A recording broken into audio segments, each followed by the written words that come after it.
बताइए, क्या कोई कभी चुनाव में वोट पाने के लिए छठी मैया का अपमान कर सकता है क्या? 5 शब्दों में उनके कारनामों की कथा कहना चाहता हूं। कट्टा, क्रूरता, कटुता, कुशासन और करप्शन। थाना चले जाओ, ब्लॉक चले जाओ, बिना घूस दिए कोई काम हो रहा है क्या? अगर आप कहोगे नरेंद्र मोदी जी आप ऐसा ड्रामा करो वोट के लिए, वो कर देंगे।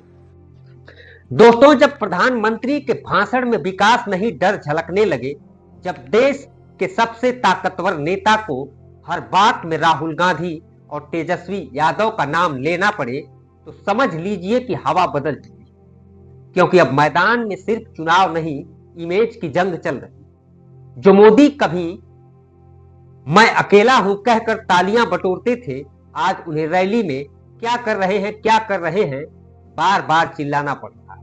नमस्कार दोस्तों, स्वागत है आपका द पब्लिक एक्सप्रेस के डिजिटल प्लेटफॉर्म पर। मैं हूं जितेंद्र यादव।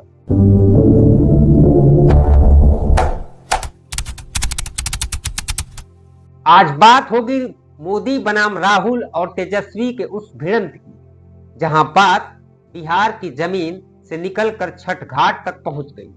मोदी जी की रैली सुनकर अब तो विपक्ष नहीं, उनके अपने समर्थक भी ये कहने लगे हैं कि क्या मोदी जी को अब डर लगने लगा है, क्योंकि जो मोदी कभी विकास, डिजिटल इंडिया और न्यू इंडिया की बात करते थे, अब उन्हें मोदी की छठी मैया और नौटंकी ड्रामा में वोट ढूंढना पड़ रहा है।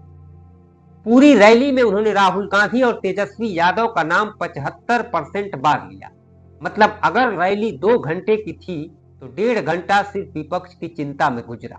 अब सवाल यह है कि प्रधानमंत्री की इस बेचैनी के पीछे की वजह क्या है।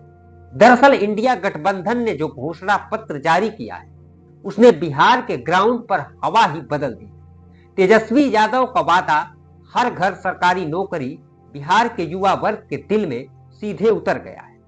और राहुल गांधी ने दिल्ली से ही मोदी की छठ फोटोशूट पॉलिटिक्स की पोल खोल दी। उन्होंने कहा कि मोदी को अगर डांस करके वोट मिलेगा तो वो डांस भी कर लेंगे। बस यही बात मोदी को लगी दिल पर, और फिर बिहार की रैली में उन्होंने वही बयान मरोड़ कर पेश किया, मानो राहुल गांधी ने छठी मैया का अपमान कर दिया। लेकिन सच्चाई कुछ और है। राहुल गांधी ने कहा था कि मोदी जी छठ घाट पर फोटो शूट करने जा रहे थे, लेकिन पकड़े गए, इसलिए नहीं गए। मतलब उन्होंने मोदी के नकली यमुना शो का पर्दाफाश किया था। अब बताइए, फोटो शूट रोकना अपमान है या भक्ति का बचाव? दिल्ली में जिस छठ घाट पर मोदी जी आने वाले थे, वहां असली यमुना का पानी नहीं था, वहां नकली साफ पानी डाला गया था ताकि कैमरे में फोटो अच्छा लगे। आम आदमी पार्टी के नेता सौरभ भारद्वाज ने इसका खुलासा किया। अब सोचिए, छठी मैया का अपमान किसने किया? वो लोग जिन्होंने यमुना को फोटोशूट के लिए नकली बना दिया, या वो जिसने उस नकली यमुना का सच बता दिया। लेकिन मोदी जी ने इसे राहुल का छठ अपमान बना दिया, क्योंकि असली मुद्दों पर बात करने की हिम्मत अब बची नहीं। रैली में मोदी बार बार तेजस्वी यादव का जिक्र कर रहे, कभी उन्हें कट्टा दुलाली वाला कह रहे थे, तो कभी कह रहे थे कि आरजेडी आएगी तो बिहार फिर बर्बाद हो जाएगा। पर सवाल यह है कि तेजस्वी ने अब तक किसी पर कोई हमला नहीं किया, तो फिर मोदी को डर क्यों लग रहा है? क्या उन्हें अंदर की रिपोर्ट मिल चुकी है कि बिहार की हवा बदल चुकी है? क्या बीजेपी का अपना डेटा बता रहा है कि ग्राउंड पर इंडिया गठबंधन का ग्राफ ऊपर जा रहा है? मोदी जी की रैली में अगर आप जंगल राज वाला हिस्सा निकाल दें तो कुछ नहीं बचता, क्योंकि विकास का कोई प्लान, बिहार के अगले 5 साल का कोई ब्लूप्रिंट नहीं, सिर्फ आरोप, डर और भावनात्मक भाषण। 20 साल से सत्ता में रहने के बाद भी अगर आपको भी विपक्ष पर ठिकरा फोड़ना पड़ रहा है, तो जनता समझ चुकी है कि अब विकास की कहानी नहीं, डर की दास्तान सुनाई जा रही।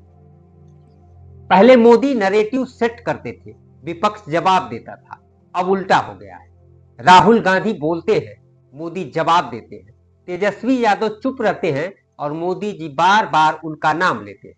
मतलब अब नरेटिव का सेंटर बदल गया है, और जब सेंटर बदलता है तो सत्ता भी बदलती है। मोदी जी कह रहे हैं कि राहुल गांधी ने छठी मैया का अपमान किया है, लेकिन सोचिए, वो माताएं जो जमुना के गंदे पानी में अर्घ देने को मजबूर हैं, क्या वो अपमान नहीं है? वो मजदूर जो ट्रेन में खड़े खड़े 24 घंटे सफर करके बिहार आते हैं, क्या वो अपमान नहीं है? राहुल गांधी ने तो सिर्फ कहा कि मोदी फोटोशूट के लिए नकली यमुना बनवा रहे थे। अब आप बताइए कि सच्चाई दिखाना अपमान है या सच्चाई छिपाना देशभक्ति? मोदी की भाषा अब विकास रिपोर्ट नहीं, भावनात्मक चीख बन चुकी है।